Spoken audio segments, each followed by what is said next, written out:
오늘 함께 볼 말씀은 로마서 13장 1절부터 7절까지 말씀입니다. 로마서 13장 1절부터 7절까지의 말씀입니다. 13장 1절부터 7절까지의 말씀인데요. 우리 함께 한 목소리로 봉독하도록 하겠습니다. 시작. 각 사람은 위에 있는 권세들에게 복종하라. 권세는 하나님으로부터 나지 않음이 없나니 모든 권세는 다 하나님께서 정하신 바라. 그러므로 권세를 거스르는 자는 하나님의 명을 거스름이니 거스르는 자들은 심판을 자취하리라. 다스리는 자들은 선한 일에 대하여 두려움이 되지 않고 악한 일에 대하여 되나니 내가 권세를 두려워하지 아니하려느냐. 선을 행하라. 그리하면 그에게 칭찬을 받으리라. 그는 하나님의 사역자가 되어 내게 선을 베푸는 자니라. 그러나 내가 악을 행하거든 두려워하라. 그가 공연히 칼을 가지지 아니하였으니 하나님의 사역자가 되어 악을 행하는 자에게 진노하심을 따라 포응하는 자니라. 그러므로 복종하지 아니할 수 없으니 진노 때문에 할 것이 아니라 양심을 따라 할 것이라. 너희가 조세를 바치는 것도 이로 말미암음이라. 그들이 하나님의 일꾼이 되어 바로 이 일에 항상 힘쓰느니라. 모든 자에게 줄 것을 주되 조서를 받을 자에게 조세를 바치고 관세를 받을 자에게 관세를 바치고 두려워할 자를 두려워하며 존경할 자를 존경하라. 아멘. 오늘 보면 로마서 13장 1절부터 7절까지는 지금도 참 많은 논쟁이 있는 말씀입니다. 왜냐하면 이 말씀 자체에서 오는 하나님의 뜻보다 각 시대와 각 정권과 또 각 사람의 신앙과 이념에 따라서 이 말씀을 잘못 오용한 그런 역사가 있기 때문입니다. 독재 정권은 이 말씀을 자신들의 권위와 권력을 합리화하는 데 사용했고요. 또 반대쪽에서는 하나님 앞에서 하나님이 주신 권세, 권위가 아닌 하나님의 뜻이 아닌 것에 대해서는 또 맞서 항거해야 된다라는 의미로 또 이 말씀을 보기도 합니다. 우리는 우리가 가지고 있는 생각과 우리가 가지고 있는 경험과 우리가 가지고 있는 지식의 토대에 맞게 성경 말씀을 내 마음에 합하게 해석하는 것이 아니라 말씀 그 자체를 말씀 그대로 볼 수 있는 그런 눈이 필요합니다. 그렇다면 오늘 말씀을 통해서 우리에게 주어진 분명한 하나님의 뜻이 두 가지가 있는데요. 첫 번째는 바로 이것입니다. 공적 권력에 대한 복종, 공적 권력에 대한 따름의 부분에 있어서 오늘 사도 바울은 먼저 이야기하고 있습니다. 1절 말씀에 보니까요. 각 사람은 위에 있는 권세들에게 복종하라 라고 말씀합니다. 또한 5절 말씀에 보면 복종하지 아니할 수가 없다라고 얘기하고 있고요. 7절 말씀을 보면 또 두려워할 자를 두려워하고 존경할 자를 존경하라 라고 그렇게 이야기하고 있는 것입니다. 또 오늘 말씀에 제가 헬라어 원어 성경을 이렇게 쭉 보다 보니까 영어 성경도 마찬가지인데요. 이 한글 성경에는 나타나지 않는 접속사가 무려 7번이나 동일한 접속사가 반복이 됩니다. 그것은 바로 가르라는 건데요. 이게 무슨 뜻이냐면 왜냐하면이라는 뜻입니다. 왜냐하면. 어렸을 때 학교 다닐 때 저는 참 이 얘기를 많이 들었어요. 너 그럴 거면 학교 가지 마. 너 그럴 거면 밥 먹지 마. 너 그럴 거면 공부하지 마. 이런 얘기를 많이 들었어요. 그 말을 들었을 때 어떻게 반응하나요? 공부 안 해도 되겠다. 학교 안 가도 되겠다. 밥 안 먹어도 되겠다. 이렇게 반응하면 아마도 부모가 얘기한 원뜻을 잘 살리지 못한 게 되겠죠. 왜냐하면 앞에서 부모님이 강조한 것은 너 그렇게 할 거면, 너 그런 식이면 이라는 그 태도와 모습에 더 강조점이 있는 거 아닙니까?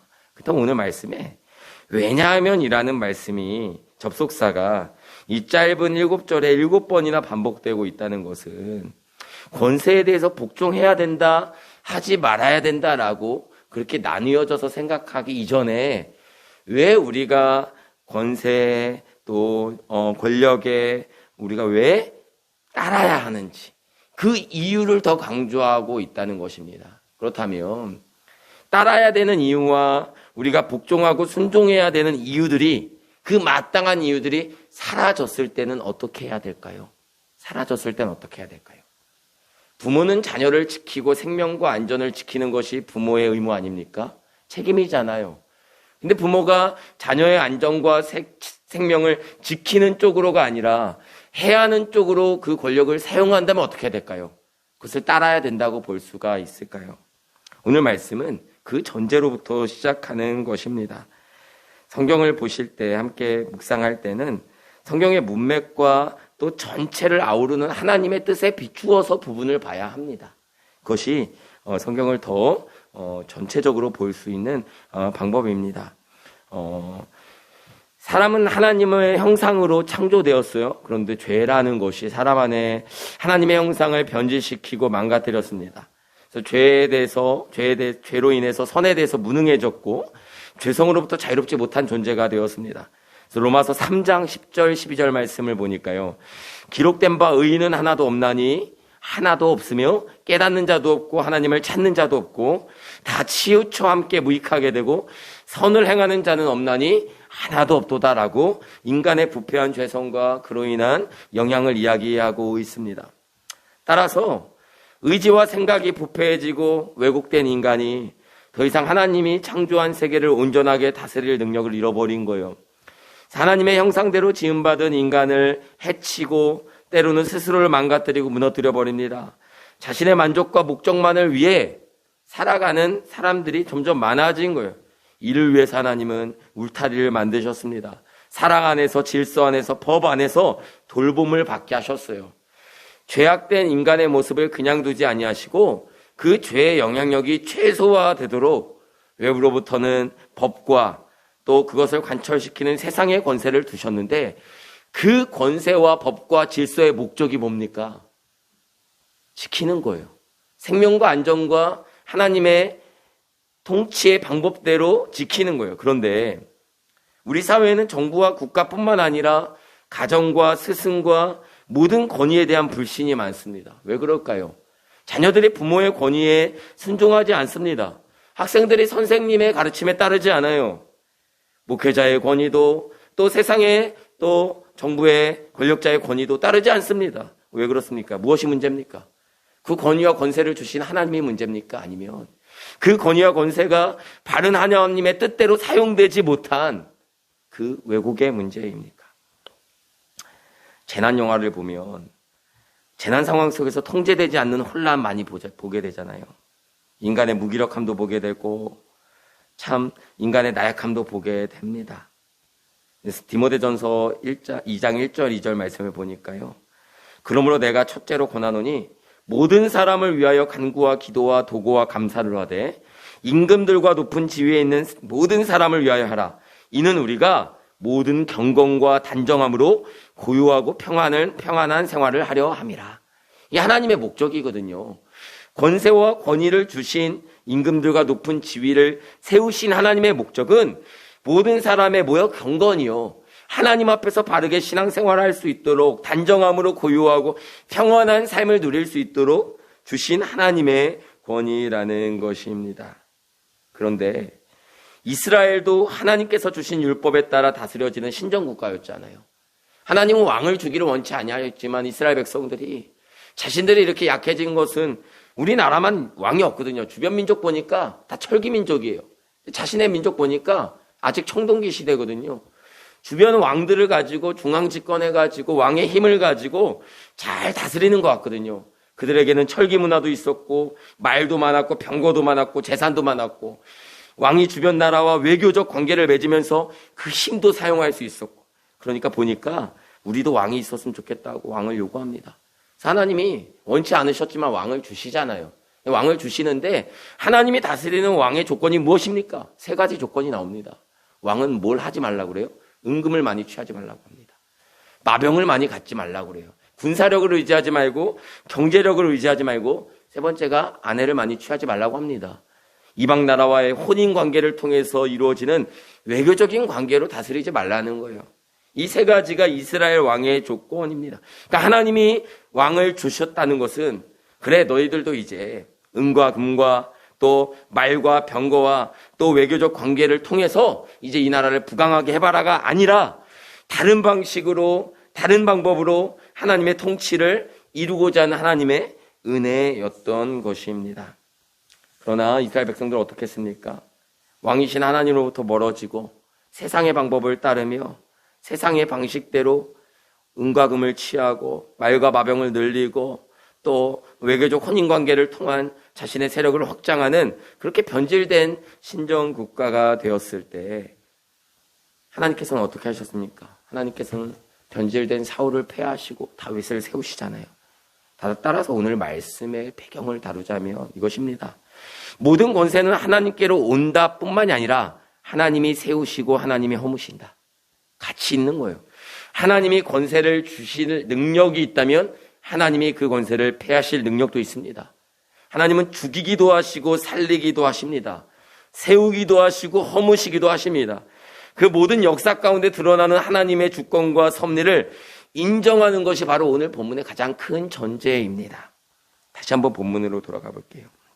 그렇다면 공적 권력에 대한 세상 정부에 대한 또 우리에게 주신 권위에 대해서 복종하라 라고 말씀하고 있는데 그 이유에 대해서 왜냐하면이라고 계속해서 말합니다. 1절 말씀해 볼까요? 위에 있는 권세들에게 복종하라 라고 했지만 그 다음에 왜냐하면이라는 접속사가 지금 생략되어 있는 것입니다. 왜냐하면 권세는 뭐로부터 났다고요? 하나님으로부터 났다라는 거예요. 다시 말하면 하나님으로부터 부임받은 권세가, 하나님으로부터 받게 된 권세가 하나님의 방법과 하나님의 원하심대로 이루어지지 않을 땐 하나님께서 다시 뭐 할 수 있다고요? 무너뜨릴 수 있고요. 또 하나, 그럼 무너지지 않는 경우도 많이 있는데요. 세상의 악한 정부와 세상의 악한 사람들이 여전히 그대로 통치하는 경우도 많이 있는데요. 그렇다면 하나님께서는 그 악한 혹은 우리가 보기에는 불합리한 혹은 하나님의 뜻대로 통치하지 않는 그 권위와 권력을 선으로 바꾸시고 또 하나님의 뜻대로 바꾸시고 하나님의 섭리 안에 사용하셔서 이 세상 열방을 통치하시는 그 하나님의 능력을 결국은 보이신다라는 것을 우리는 인정해야 한다라는 것입니다. 애굽의 바로 왕도 로마의 황제도 또 지금 현재의 모든 세상의 통치자도 다 하나님의 주권과 섭리 안에 있음을 우리는 믿음으로 고백해야 하는 것입니다. 3절 말씀 보니까요. 3절 말씀 보니까 시작 부분에 왜냐하면이 있는 거예요. 왜냐하면 다스리는 자들은 선한 일에 대하여 두려움이 되지 않고 악한 일에 대하여 되나니라고 얘기하고 있습니다. 다스리는 자들은 악한 일에 대해서 두려움을 가지고 있대요. 그럼 우리에게 뭐라고 권면합니까?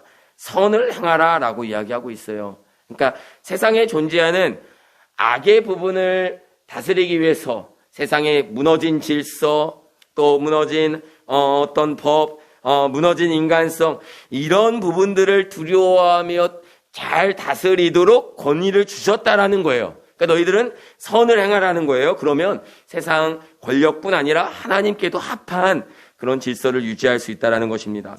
4절 말씀을 보니까 왜냐하면 그는 하나님의 사역자가 되어라고 얘기하고 있어요. 아니 하나님이 주신 권위예요? 하나님이 주신 권력이에요? 하나님이 주신 힘이에요. 그럼 그 힘을 사용하는 사람은 하나님의 일꾼입니다. 하나님의 사역자입니다. 하나님의 봉사자입니다. 하나님의 뜻에 부합해야 됩니다. 이것이 하나님이 권위와 권세를 주신 목적이라는 거예요. 실제 그렇지 않은 경우가 너무나도 많이 있기 때문이죠. 그렇지만 5절 말씀해 보니까 왜냐하면 그가 공연히 칼을 가진 것이 아니다. 법을 집행할 권한도 법을 수정할 권한도 있죠. 왜냐하면 하나님의 사역자가 되어 악을 행하는 자에게 진노하심을 따라 보응해야 되는 위치가 바로 그거라는 거예요. 무너진 질서와 법에 대해서 바르게 통치하고 악한 사람에게는 벌을 주고 선을 행하는 자에게는 그 선을 권하는 역할을 세상 권세에게도 맡겼다라는 것입니다. 5절 말씀 읽어볼게요. 시작. 그러므로 복종하지 아니할 수 없으니 진노 때문에 할 것이 아니라 양심을 따라 할 것이니라. 세상 통치자가 처벌을 하고 그거에 대한 벌에 대한 두려움 때문에 너희들이 따를 것이 아니라 이 양심은 여기서 하나님이 주신 법입니다.